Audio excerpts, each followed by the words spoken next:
নমস্কার। আজকে নতুন অনুষ্ঠানের পক্ষ থেকে আমরা পেয়েছি আমাদের চারাখালীর শ্রীমৎ অশোক গোসাইকে।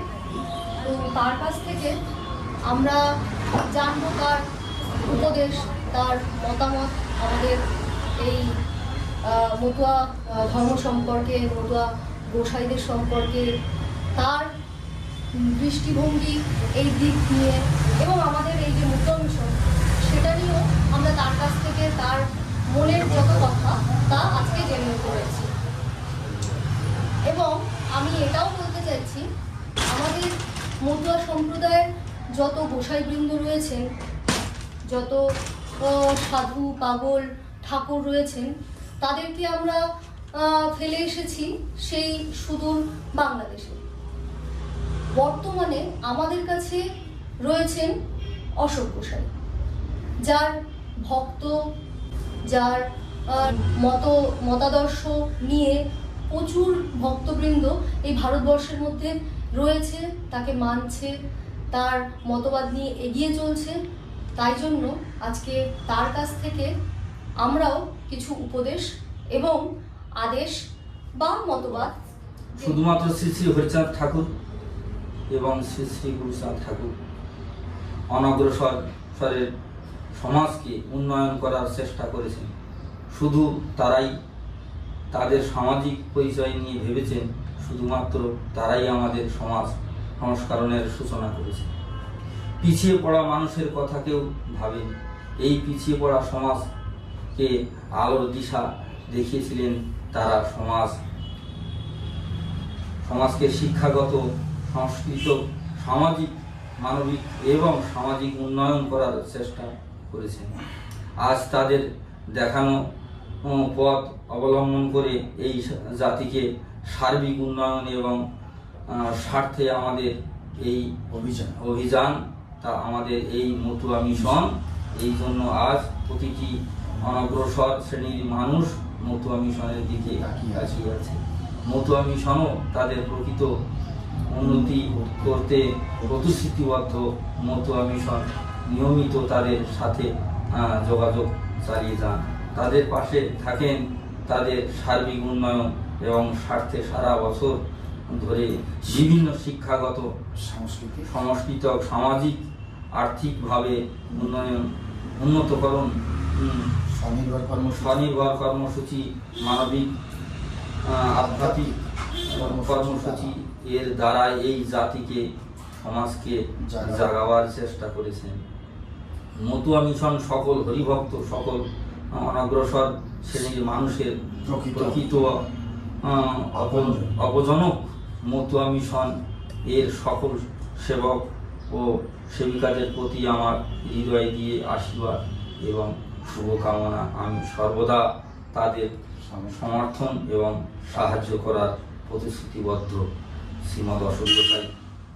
আচ্ছা বিষয়, এবার আমার দ্বিতীয় প্রশ্ন হচ্ছে আপনার কাছে, যে আমরা যারা মতুয়া তারা তো রয়েছে, যারা ধরুন এই মতুয়া ধর্ম সম্পর্কে যাদের খুব একটা ধারণা নেই, যারা বুঝে উঠতে পারছে না বিষয়টা কি বা কে ইনি, এই মানুষগুলো সম্পর্কে আপনি কি বলতে চান? মানে যারা জানে না হয়তো, বা যারা জেনেও বুঝতে পারছে না যে এই মতুয়া ধর্মটা কি, বা গুরুচাঁদ ঠাকুর বা হরিচাঁদ ঠাকুর নিয়ে এই যে কিছু মানুষের যে একটা ঢল নামছে, এরা যেরকম পাগলামো করছে, তিনি কে, বা এই মানুষ যারা হয়তো জানে না, যারা জানতে চাইছে, তাদের সম্পর্কে আপনি কি বলতে চাইছেন?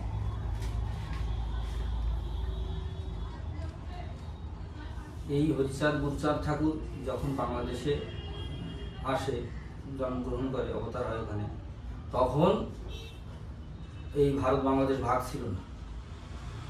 এখন এই তখনকার মানুষ তো জানতো না, তখন ওই ভগবান যখন আসে তখন সবারই জন্য আসে, আলাদা কারোর জন্য, স্পেশাল কারোর জন্য আসে না, সবারই জন্য ভগবানই আসে।